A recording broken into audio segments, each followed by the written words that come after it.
This is Radio 4.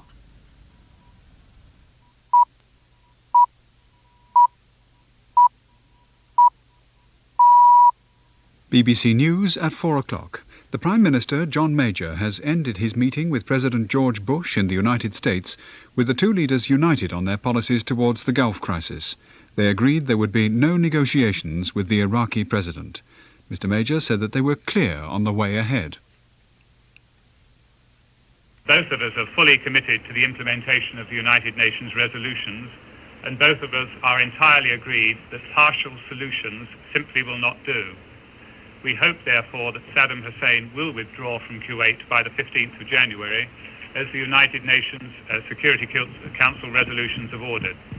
But if he does not, and of course it is for him to make that choice, but if he does not, we are ready to use force to free Kuwait and restore the legitimate government.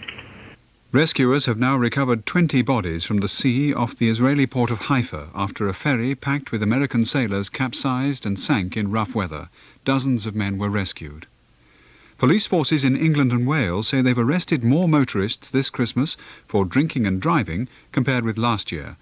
The statistics, which don't include the Metropolitan Police area, show that more than 19,000 drivers were breath tested. Here's Andrew Roberts with the details.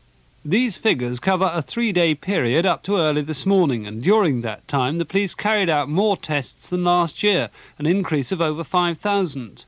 Their wider net brought in more drivers over the limit, over 350 up on last year at 1,418.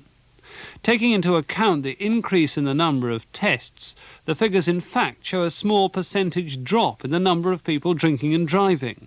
But the Association of Chief Police Officers says its concern is with the higher number of those arrested.